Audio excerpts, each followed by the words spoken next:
Biden's new information czar has big plans for the administration's new Disinformation Governance Board.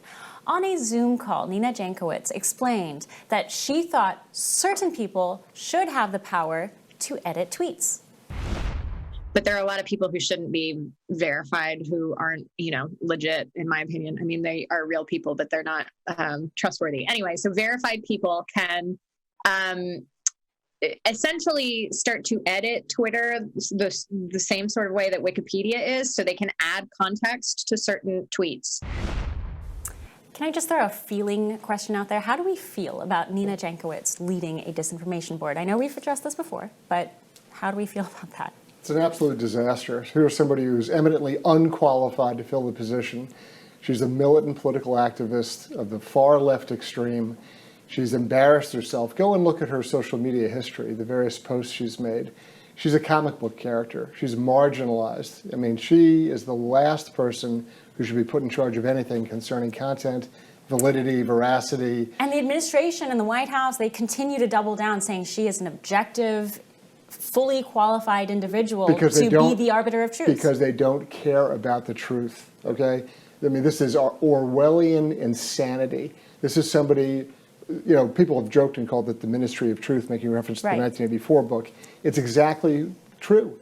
I mean, it's a ministry of propaganda, They are completely satisfied with taking things that are objectively false and repeatedly claiming they're true. It's like watching Mayorkas on a loop, right? He lies and lies and lies. And they think that somehow by continuing to lie, it'll eventually convince people. And this person, the truth czar at Homeland Security, remember, Homeland Security is a law enforcement agency, right? The largest in the country. And this person's in charge of a governance board. I mean, this is the threat to the American public over the long term. This is an incremental grab of power. Congressman Stuby, the idea that we would have a board like this created, it really ruffles Americans the wrong way for the most part. As it should. And the question, though, is once agencies like this, once boards like this are created within governments, they're kind of like cockroaches. You never quite get rid of them. If Republicans take power, is there a plan to disassemble that mess? Yeah, you use the appropriations process and don't give them any money. You put riders on the Department of Homeland Security's budget that says not a single cent or dollar of this fund can be used to fund or have money go to a disinformation board or czar or whatever. There's a lot of things that we can do holding the purse strings at the House to be able to have policy objectives that are conservative and try to be a control and a stopgap to all these crazy things that the Biden administration is trying to do. I mean, these are the type of things that you see happening in the Chinese Communist Party or in Iran or in these countries that are dictatorships or communist regimes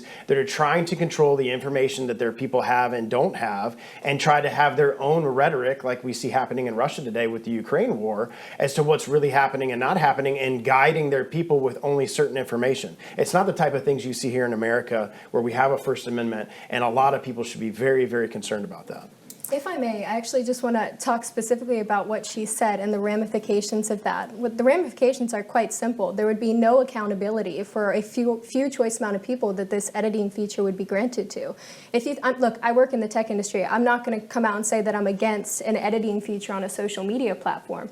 But the truth of the matter is, Twitter specifically is used in different ways that no other social media platform is when it comes to accountability with politicians and businesses. And so if a editing feature were to be implemented on the platform, it shouldn't just be to a select few amount of people. It should be granted to all accounts, or it should be noted if somebody were to perhaps edit so you can see the right. Has Getter actually, is Getter talking about an edit button ever? No, that's not anything that I'm aware of that we've been talking about. I know Elon Musk has brought up the question when he was, beginning this deal of the Twitter takeover.